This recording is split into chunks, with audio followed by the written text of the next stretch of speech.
How's it, Sean from Fitz? I present to you Old World. The greatest, the best 4X civilization game ever made. Better than Civ 5, 6, and even better than 5 because I love Civ 5. Better than Civ 5, better than Civ 7. I'm telling you now, those have just got names behind them. Better than Humankind. The best, the greatest 4X civilization game ever made. Better than all the Paradox titles. I can tell you that now. I love this game. I've got over 100 hours of this. And I just don't have as many hours because I've got so many games that I love, so I can't play them all. But this game, oh, there's a special place in my heart for this game. This is one of my desert island games. All right, great, great game. You will notice that I have all the DLCs for this game. All right, the guy, I think his name's Soren Johnson or something from Mohawk Games. He was the guy that developed Civilization 5, or 4, sorry. He was the designer of Civilization 4, and he broke away because he wanted to make a game that was more meaty, more in it. So this game is very meaty. It's much more meaty than all those other games. And it's not complex. In the beginning, I used to I'm not going to play this. I tried to play this. It's so complicated. I mean, if you look at all the stuff, all the things, you see it on the computer there and on YouTube, and you think, hey, I can't play this. I used to come many times, sit here, load it up, and then say, hey, enough. Then one day I sat and I decided, let me just learn the fundamentals. Let me play through. Stop reading the manual. Because I sit and read the manual again. And I don't like reading, So I thought I'd just, read. And then I came and I started playing. I promise you I was hooked. Easy to play once you get the knock of it. I thought it was so complicated. It's not. There's a lot of things going on, but it's complicated. It's not. In depth it is. Right, if you can understand it. So I'm just going to show you the basics. We're going to play Carthage, the rise of Carthage. That's one of the scenarios that come with the game. And we're going to play that. I'm going to, same as like before with all my games I show you. I'm just going to play it as a tutorial and get to a stage where I think I've shown you enough. I've shown you enough of how this thing works and how the mechanics work and whatever, and then I can let you leave the game and go on to another game. I'll probably, because I love this game, I'll probably play the Oxide scenario, as you see in the title, Oxide. I'll probably play that to its finish, but I don't know. It depends. If I'm getting one video, then I might not. But anyway, this is a game I love. Right, so you've got. Let me just show you the single player. This is the heart of the game. Okay, this is the main feature of the game. It's like for all 4X, where you generate a random map, right? And then you've got these leaders. Now, the thing with this game with leaders, these types of leaders that they give you, they die. They grow old. It's not like they got these leaders, civilization lives forever. They grow old and die, and they have kids, and they have a dynasty, and the dynasty grows. And each leader has his own archetype, what type of person he is, his various quirks, because they marry and they become ministers, and it's like Crusader Kings mixed with civilization, but way better. Way better. You know what I'm saying? Mixed. They've put the two together, but way better. The synergy of the two is bigger than the whole. I mean, the whole is bigger than the whatever. You know what I'm talking about? That. Beautiful, beautiful, great, great, great game. Desert Island game. Desert Island game for me. All right, one of my favorites, because I love a lot of games. There's a lot of games in different genres that I think are way above the pack, and this is one of them. It's just not well known because Civilization has a big name. Sid Meier, there he comes out of the red carpet. So everybody, well, let's buy that. And a lot of people are swayed by that. They believe they could buy it and play it. But don't get me wrong, I love Civilization 5. That's the one I played that I eventually got. The other civilizations I didn't like. Humankind as well. Bigger name, bigger personalities, whatever. Not greater game. This is a better game. All right, so now enough of the praises. Okay, because I can't praise this game enough. Because this is a game I love. Ancient Simulation. It's in fact, if you think about it's an ancient simulation. hasn't got historical facts inside it like it because it's a 4X game, but it simulates the ancient world and how people lived and fought and died in that world perfectly. You'll see when I play that when I start with that scenario. But let's just start. This is a general random map, right? You've got all these different leaders from Aksham, Assyria, Carthage, Egypt, Greece. All the ancient guys are in there, and each one has his own archetype, his own. So he grows old, he has kids, he marries, he gets the whole dynasty tree follows from him, and you can watch it grow. You'll see it when I play Carthage, and he has his own quirks. But within him, within this one civilization, are a whole lot of other figureheads, well-known guys from that civilization. If you look at Rome and Persia and Egypt, I mean, there's Rome. We've got Rome. We've got Scipio, Marius, all these that you can play as. And each one of these guys has his own archetypes, his own types of way of living and things like that. Each one is suited, and the game plays differently with each one and each civilization. I know I'm harping on it. You've got to actually see it from my perspective when I show you how this works. So this sets up a random map. Then you've got all the normal things with a random map. You've got an advanced setup. You can have calamities. You can set up your AI opponents. You can, the victory settings. It's got a whole lot of things. You've got a random reset, random. It's a game you can, in the game you can, you've got an unlimited undo, right? So if you make a mistake, you go back and you can go back. And I thought that's a cheat. That's terrible to have. But hey, when you're learning the game, and they said it, when you're learning the game, the undo is your friend. It's such a great thing. And you can switch it off. If you don't like the undo, if you don't like it, because it's got unlimited, like you go right up to the bottom, you've got, where's the, no undo. If you don't like it, switch it off. Switch it off. Don't complain, it's got undo. Switch it off. You've got a random reset on reload because every game is the same. It's like worked out. The game knows when you do things how it's going to. But you can take that out. So if you just decide to undo and go back, it might not be the same result again. You can switch it on here. So you got the stuff. You got random text, random technology tree. So semi-randomized. So every time you play, the technology tree is different. You can set it up here. And you have a random one as it is now. The tech is randomly presented to you. But you can reset the random tech here. You can make it a random technology tree. Hey, Soren. This how went to work. I'll tell you what. He learned everything from civilization. He honed his skills in civilization and realized what was needed. It's not the most popular game. It's not even popular like Civ. That's it. The greatest games are never popular. They're always behind the scenes. It's the fluff and the whatever from Sid Meier that sings the songs. Don't be fooled by it. They are average compared to this. Average. Okay. I love also Paradox. Paradox has got good games. They are good competitors. But they're not as good as this game. They're not as good as gets. The order system in this game is a stroke of genius of what he did there. Okay, then you have your extras, your Hall of Fame, your encyclopedia. You got Civ. You have your encyclopedia of any unit you have, what each unit does in the game, and all that type of stuff. But we'll get to that. Let's start. Sure, I started at 9:09. So we're gonna go through. I'm probably gonna this episode. I'm gonna maybe give an hour to just so we can get, because this is the beginning part of the series that I'm gonna show you. We're gonna extend it a little bit just for the first game.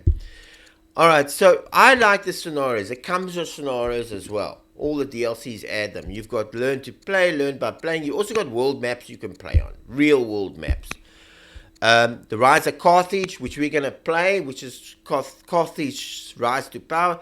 The Heroes of the Aegean, which is the Greek campaign. You've got the Pharaohs of the Nile. You've got Barbarian Hordes. These are where You're a civilization. I haven't played this. You're a civilization where you got barbarians constantly attacking you, and you've got this whole big setup there explains it. The Wrath of the Gods is the latest DLC. Now, this brings calamities like floods and locusts and all this into the game, which into the standard game.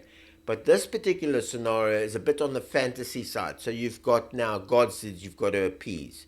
Similar to, what's that game now they got now? That ancient Troy. Similar to these games where you can now bring in these mythological gods and stuff. It's great. I haven't played that scenario, but I like the standard. I'll probably play that because I like that type of thing. But I like the standard ancient, the ancient, which is true to history. One more thing. The other day, there's only one thing I didn't like about this game. There's one thing. God forbid that. One thing I didn't like about this game. It was the fact that in the technology, and it's only one small thing. It was a nitpick.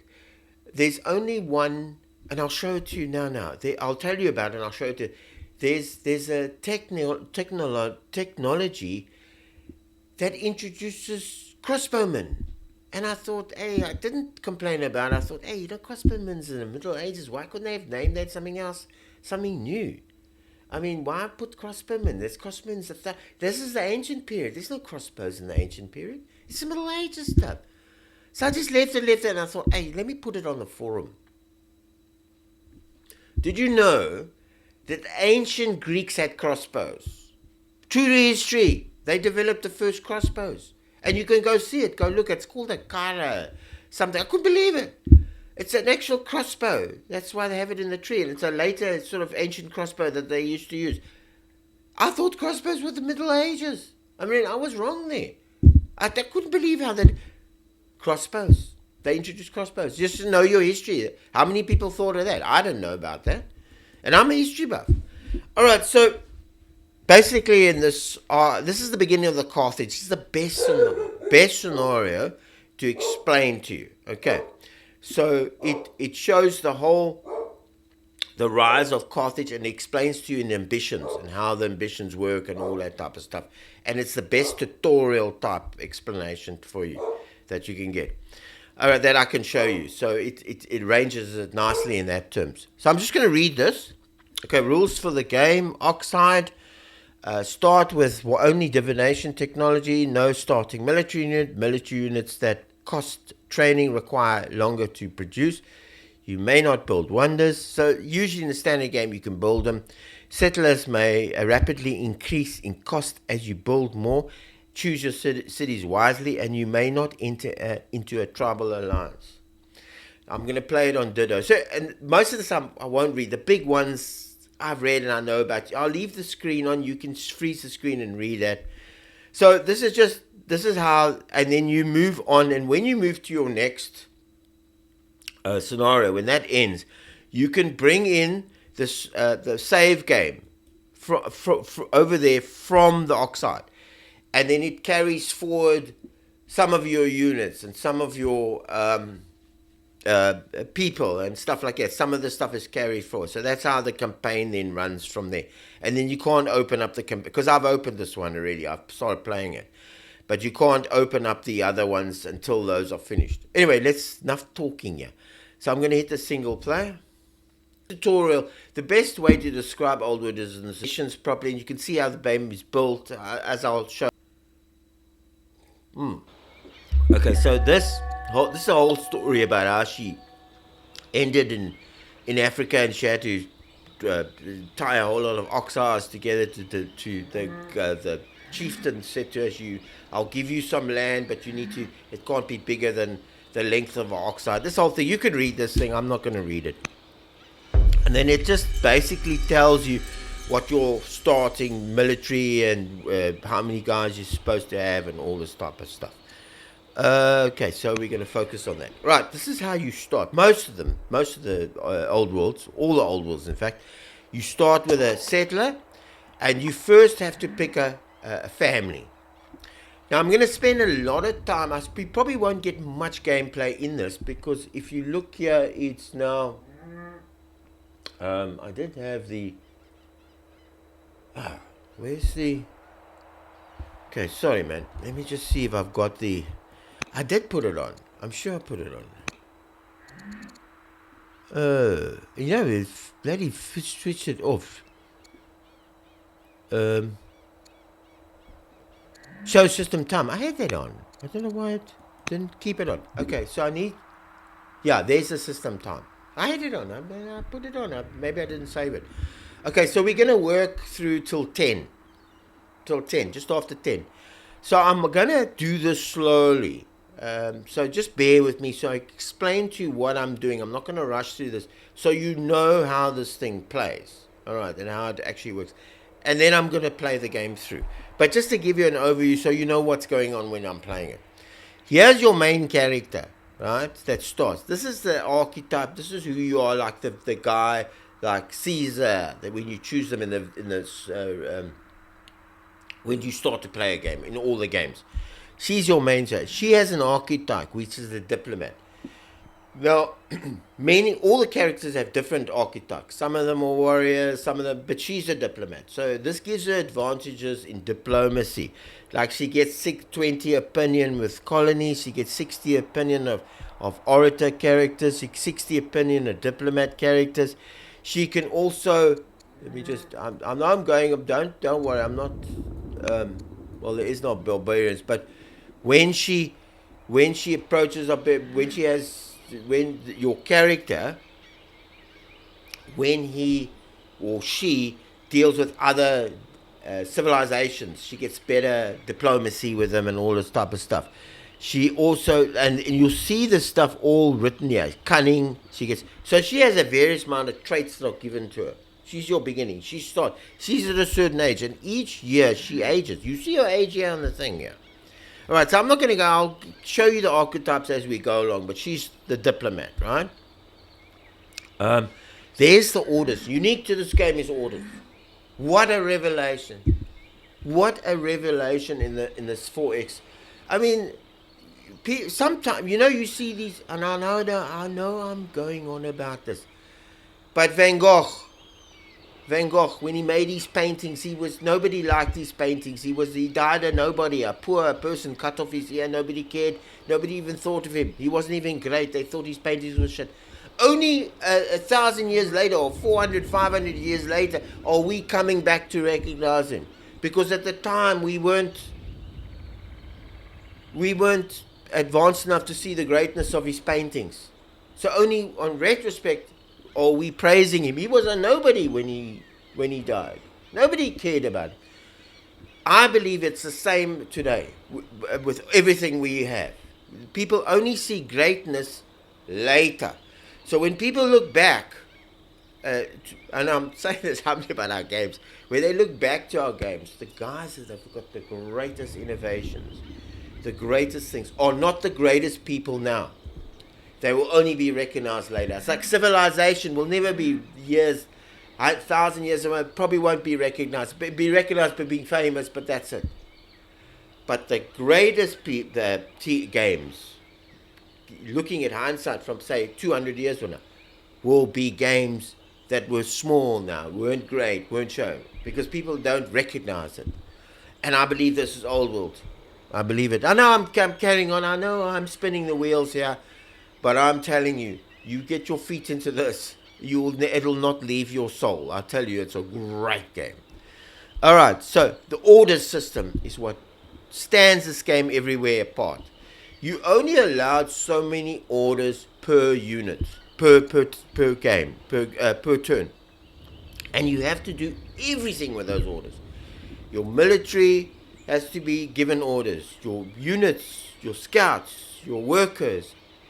Putting governors in, everything requires orders except, and I'll show you now, except when you create a city and you assign a city to specialists. You build in the city. You assign things to be built in the city. They don't require orders. I've noticed that. But everything else requires orders. And you get your orders from legitimacy. So your leader also inherits orders from the previous leader. He inherits legitimacy, whatever it is, you know what I'm talking about. But legitimacy, he gets those orders from legitimacy. So as you discover lakes, as you advance, which is rightly so, as you advance through the area and you send your scouts out to here and you send your scouts and they discover lakes and find ruins and stuff, you get legitimacy. You also get legitimacy for other things like standing up for your like when you meet a tribe and you don't back down. It's all this, and you get legitimacy. Legitimacy, and there it tells you where it comes from, is how you get your orders. She's got it from also having a name like a. I know it's a lot, but just hear me with that. It's legitimacy, all right. Yeah, I never used these before, but now I live and die by these bars at the bottom. Here's the undo. Here's events that happen that you keep and you haven't answered. You can pick up the events. Here is the workers, workers, because the game gets so advanced and so far and everything, and there's workers running all over the place and soldiers, and you got lots of military. You can never you got to go and try and find them. Here it tells you how many citizens are available to be given orders to, or how many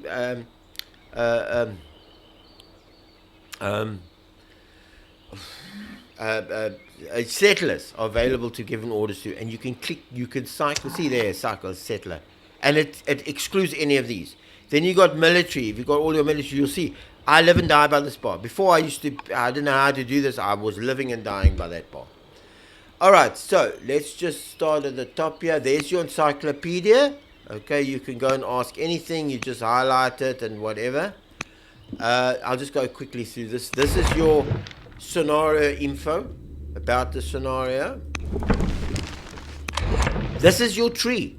This is your dynasty. And it grows. Because, I mean, in 100 years, you could die at 50 or 60, and then the new family starts, and you got different family ways of, what are these things? You see this, okay, we'll explain, like family setups, how families, like the oldest will inherit the throne, or that. You can also set that up or request it, but you have different. So she's now the leader, and she will have children, and her children will grow, and they will rule and you'll see this whole tree, you see this whole tree here, this whole tree grow and whatever. Fantastic, right? There's your laws. In this game, you've got laws. Civic laws, like slavery or freedom, and you can only pick one or two, and you get that from civics. You collect civics, and you collect civics in your towns and stuff like that, and you can select laws when different technology comes through. You can choose between different laws, okay, civic laws. This is a timeline, and you'll see. I'll show you the timeline in full, but you can go through the whole history of your civilization, where you came from and who you are and whatever, and it shows you the whole list, and you can export this. Technology tree. See, there's it might not look like much. Let me tell you something. It doesn't look like much, but I'll tell you what, they're detailed and packed. And to get through this technology field, I mean, I've spent 100 years, many times in this particular one. It's 100 years long, this scenario, and I promise you, I'm probably only here with a technology tree. All right, your technology tree unlocks certain things, and each thing does something. It's so packed, so rich, this game. And you got right, and I'm going to show you here the crossbow. It's a windglass. This is called a kana, whatever. And the Greeks were the first to develop it. My God, who would have thought of that? And you got each civilization also has its own unique units and its own unique and also I think technology. No, the technology tree is the same for the whole ancient era, but each has its own unique units and also each civilization. And there's something else I wanted to tell you. They have their own unique units. They have their own. Oh, also, and they have their own quirks as well, like your the Carthaginians. One of their quirks is you're able to hire mercenaries from day one. So all the civilizations have to go through the technology tree and unlock mercenaries. Carthaginians don't. They can get mercenaries from day one. And I thought, it's a small thing, getting mercenaries. Whatever. And let me tell you something, I run my whole game on mercenaries because of that. It's just our uniqueness of playing them. Anyway, it's better than that. This is your... Okay, this is where your cities are. Now, you can't see anything now because it's... this is the record screen. You know, how many your military score, all this type of stuff that you can get over here. This is the music. You can replay. Let me see. Oh no, it doesn't. Okay. No. Well, anyway, you can replay. Yeah, because I've got the music switched off, and you only get music. The Greeks get music from day one, but when you play this game, only the Greeks get music from day one. You have to discover. Where is it now? Drama, and this starts the music. Then you can play music. But I won't be playing it now because it's copyrighted. I'm sure it's copyrighted. The music is so fantastic. It's so ancient, and the chimes, the Gregorian chants, and everything is. But I can't play it because there's the music. You can click the music. Here are all your levels of your different resources. Money, very important. Food, I'll explain to you food in depth. It's a little bit different from civilization. The concept of food and growth. Then you can iron, stone. You got tree, which is woods, and then you got orders. You can buy orders here. You can buy and sell these things if you've got too much or you've got too little. Then you've got these sort of attributes or also resources, but they're not resources in terms of that. These are your, I don't know what to call them, but it's your science, your civics, your training, which you use to buy units and upgrade them. No, not buy units, but to upgrade them. Use your training. And then, of course, you got your luxuries. I used to think this was all difficult, but it's not simple. And then here are all your guys and all the people. There's your guys. You've got different... Let me just start the thing so we can see how this... Because it hasn't... Okay, so when you start a game, each civilization, like your Greeks, your Romans, has a set of 4 families they can choose from. They're not all the same. Some of them will have artisans. Some of them will have traders in them. Some won't. Some will have... There's a whole lot of families. Different families for different civilizations. The Greeks, the Carthaginians have these. You've got your riders, which are... With the riders is a great faction. Sorry, I'm just checking to see here. I'm getting these messages. Your riders is a good faction for it's a military faction, and you get a scout on the first founding of the civilization of the family, and you get you can import elephants and that without having the resource. So that's their thing. Then you get your artisans, which are good. You see the tooltip. The tooltips are extensive in this game, and they explain everything. Like mines and lumber mills. If you look down there, it says 20% output. The siege units are free. This is the different families. The traders, obviously, money. Can build a fair and get a court merchant, and you get money. And then your statesmen. This is good for orders, getting more orders. They're orders, and they also 25% cheaper for specialists. You can pick anyone, but your third family is the last family you pick. So if I settle, you can't settle anywhere. There are predefined sites that are city sites where you're allowed to settle. They're on their barbarians and whatever, where you can settle. And you can settle with any of these families up to 3. So I can pick any of these. But once I settle with the third family, that's it. I've only got these 3 families from then on to settle anywhere else. The 4th falls away. So you have to pick your families carefully. Some families are better at the coast. Some families are better at the sea. Some families are better, there's a lot of iron and whatever. You understand? So I usually, with this one, I pick the capital for the traders. because money is important. Let me tell you, the Carthaginians run off mercenaries, and mercenaries require money. So money is very important. So I'm going to start with the money. Okay, then I get this. They give me a courtier, and he's got certain abilities. Like he's got -1 courage, he's got discipline, he's got wisdom, and he is also got. He's a schemer, which means he can serve as an agent or a spy master. As a lead, he can't serve as a governor, so he won't be. I don't think he can. No, courtiers can be governors. We'll see now. And then he's warlike. As a governor, he gets, he can serve. As a guy, he gets 2 extra training per turn, and as a schemer, the schemer doesn't. He can't. Not as a governor. He's not going to be as a governor. But he's okay. He's a bit shit here by the training. But he's got good discipline, which means money, and he's got good science. All right. And the warlock gives him that, and he's bisexual. All right. So I don't know how that affects. I haven't seen that affected, but we're going to say okay.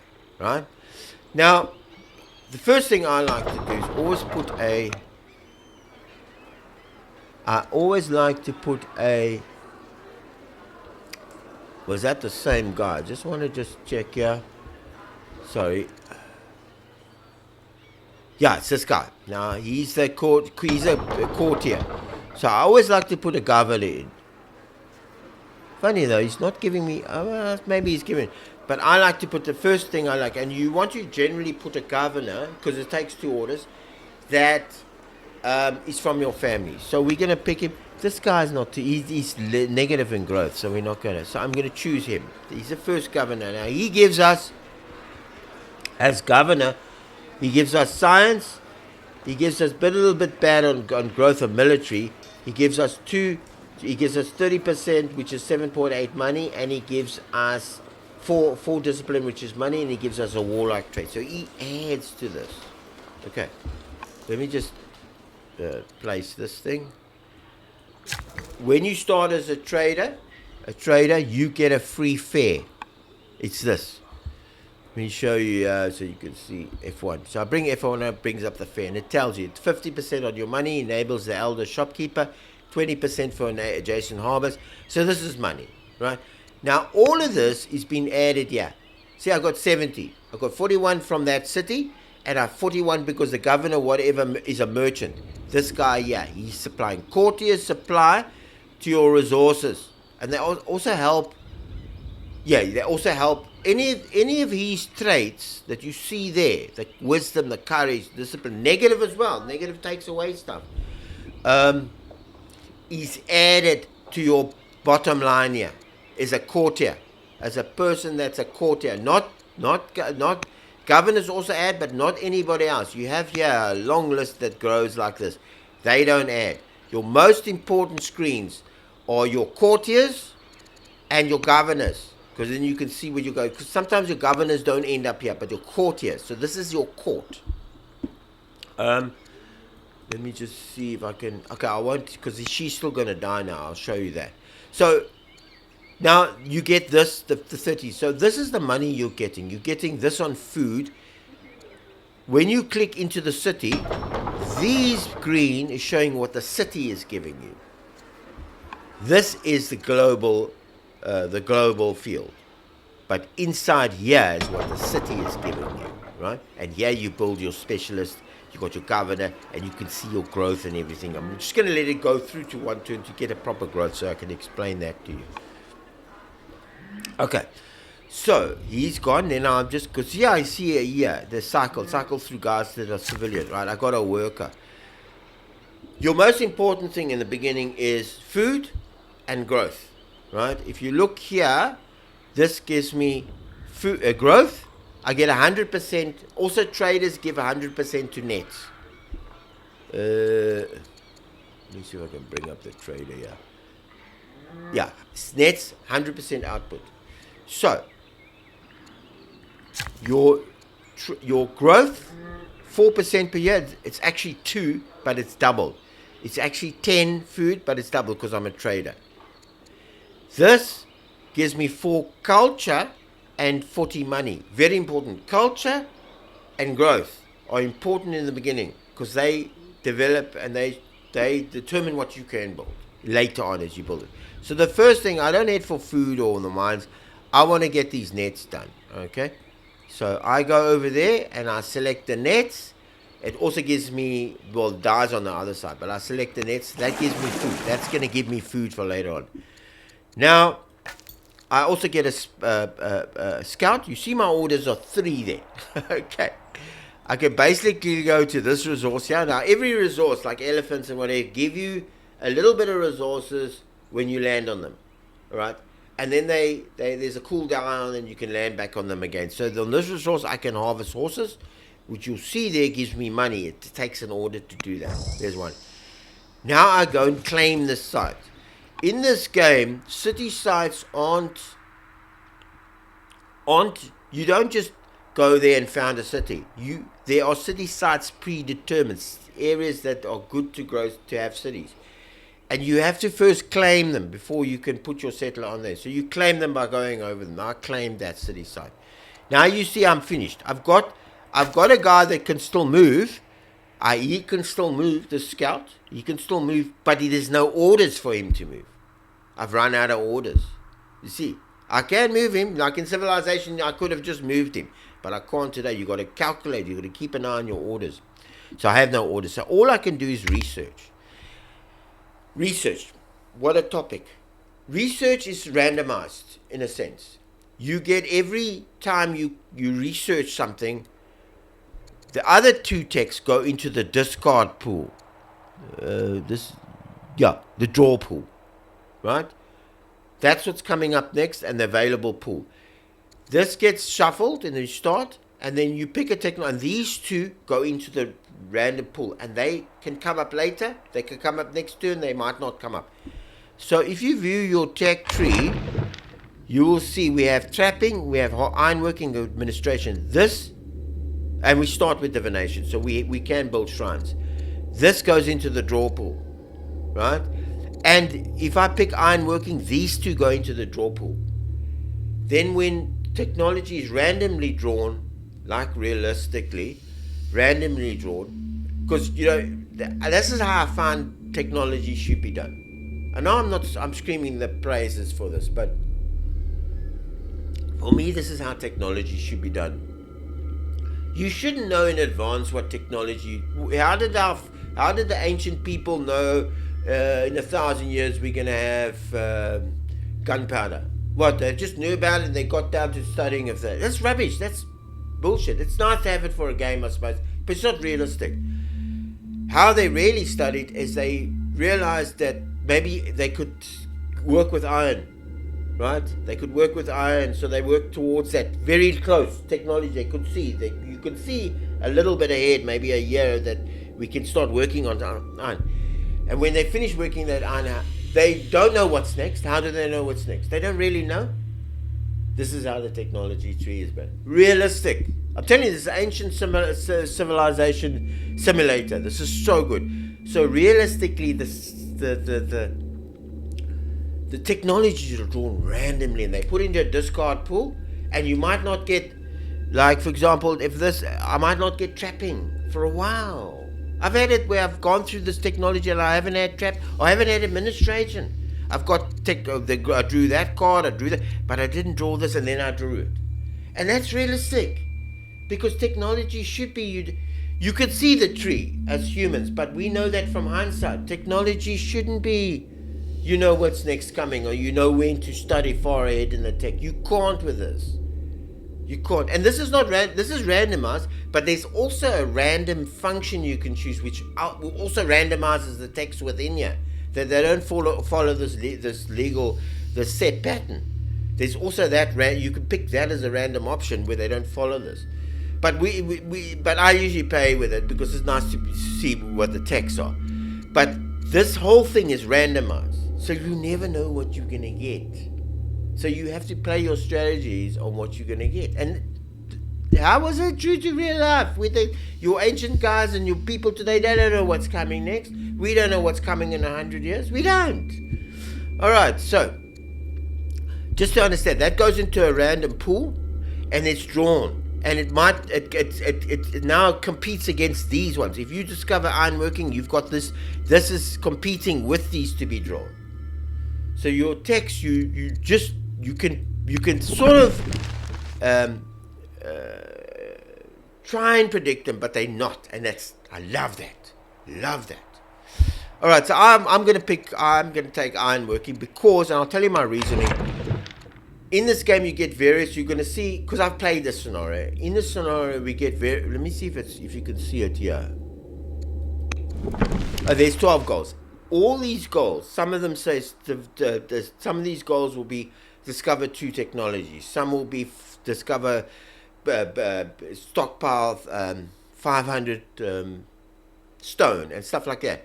So in these goals, some of them require certain techs. I know the one tech is navigation. We're required to build 3 ships. The only way that we get to 3 ships is through land force and husbandry. We've got a few cities that have pastures in them.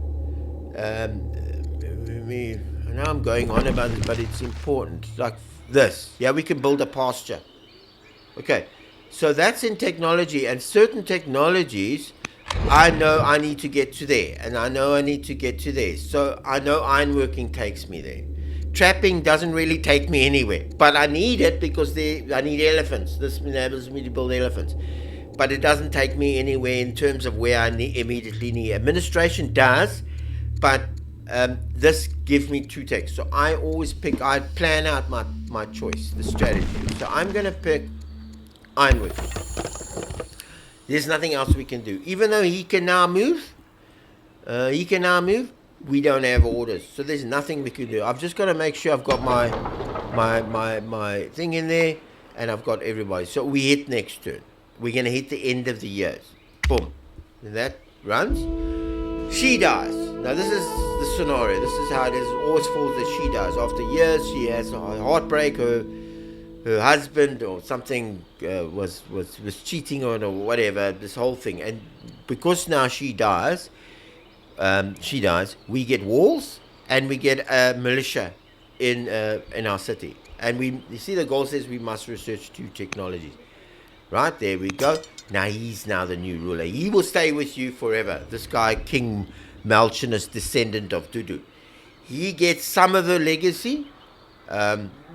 What's the time? I've got to keep the eye on the time. He gets some of the legacy from her.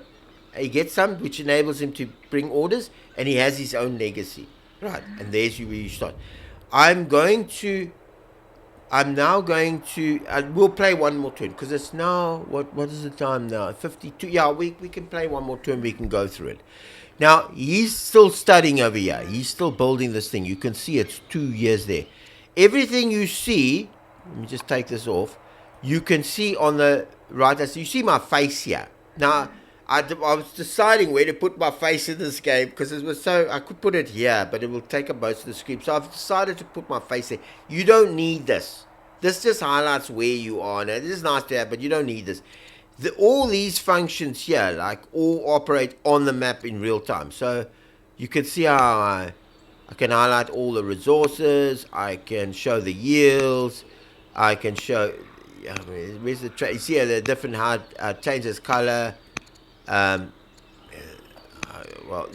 shows and hides the highlights. So okay, take that off. Let me just take that off as well, because I don't know what that does. But anyway, there's the things on the map. So the best place for me is here.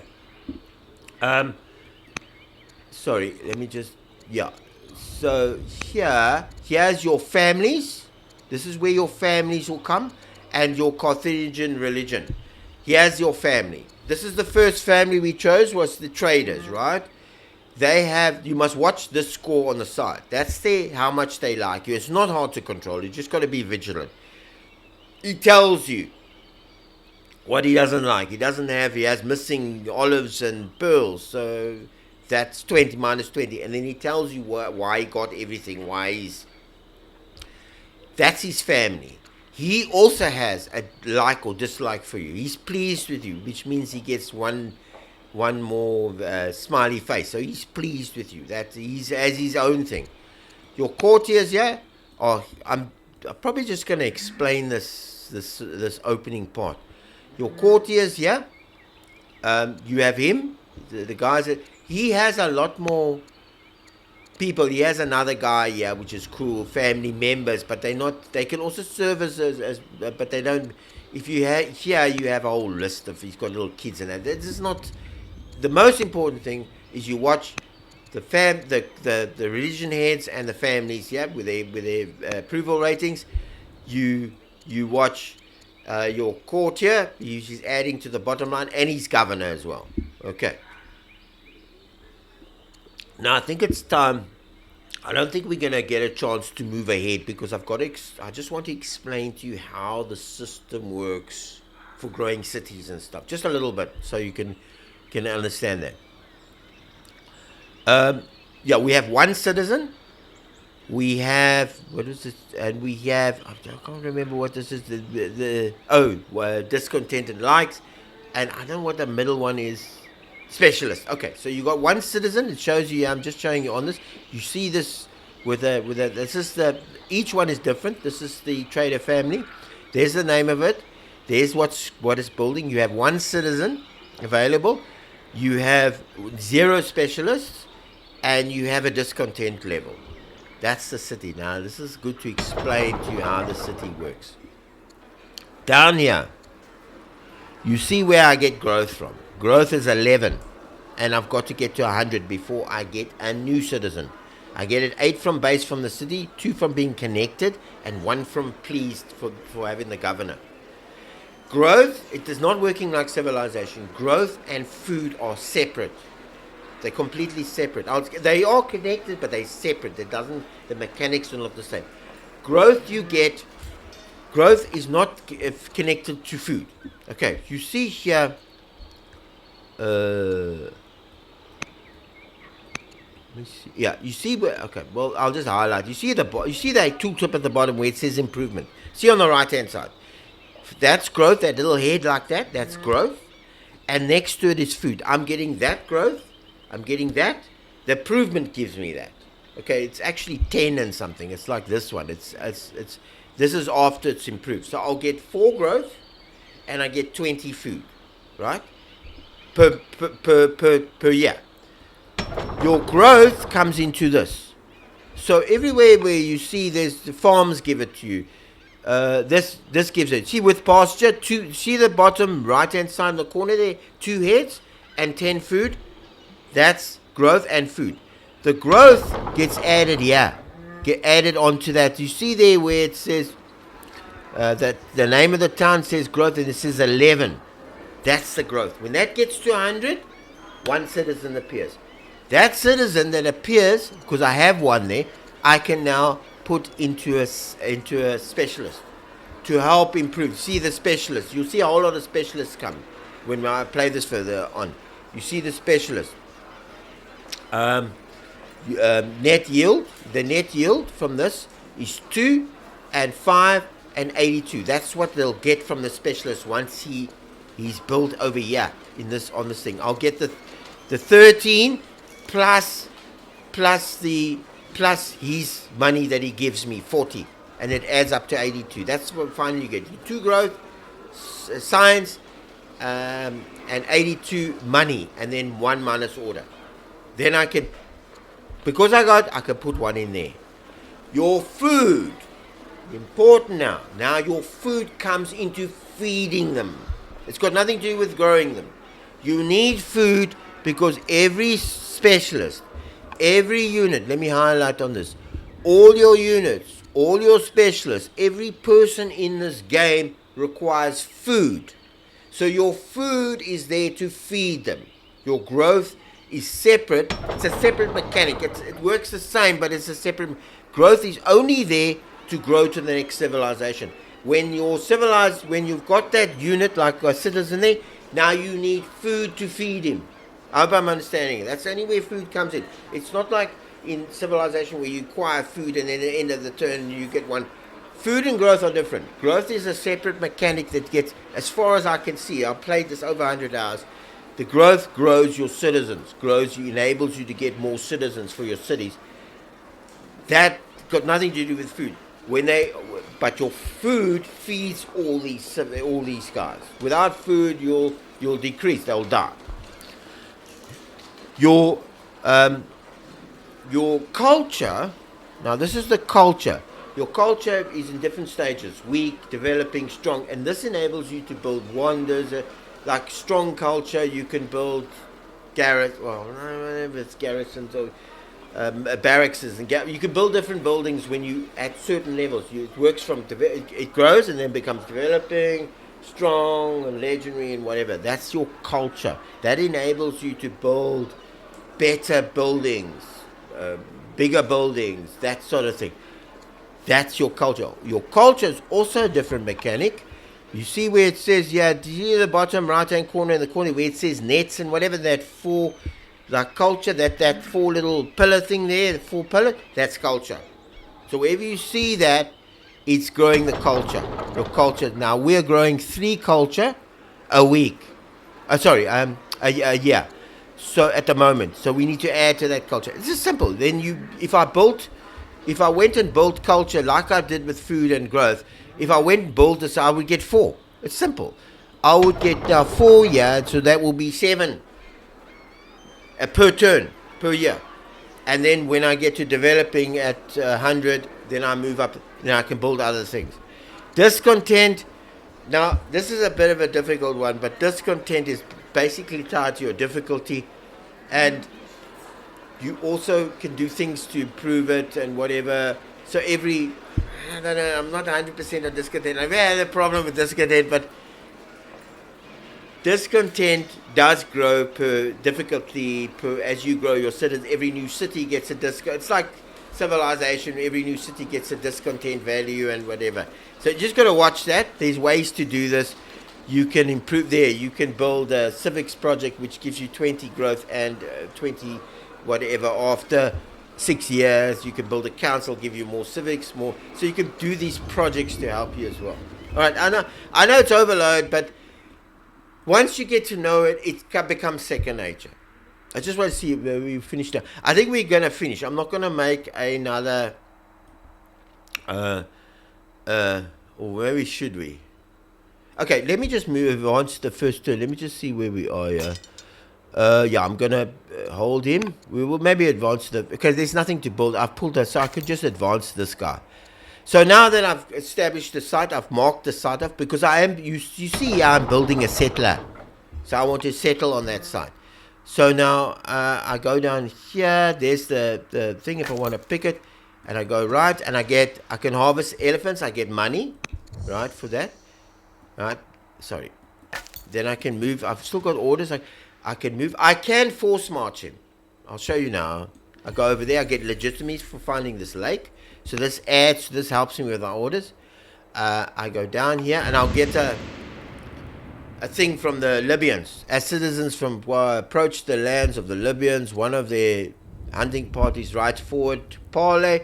One hunter gestures broadly as she speaks. You may control the land near the city where you are able to run and hide behind your walls, because we got walls. Whenever you wish, all of the warriors ride into battle. Do not venture into our lands, nor set your eyes upon what belongs to us, for your walls cannot save you out here. Okay, you can offer a gift of money, which will take away. We need money, so I'm not going to offer her, but it'll give her 20 opinion of you. All right. You can agree not to convert their lands and reserve. That's a meek reply, which means you get a minus legitimacy. Or you can warn them that the Quata is a mighty nation and will no longer cower before the threats of primitive, which gives them minus 40 against you, but you get 4 legitimacy. That's what I'm taking. Okay, I'm taking that. Now she over here, the warriors there.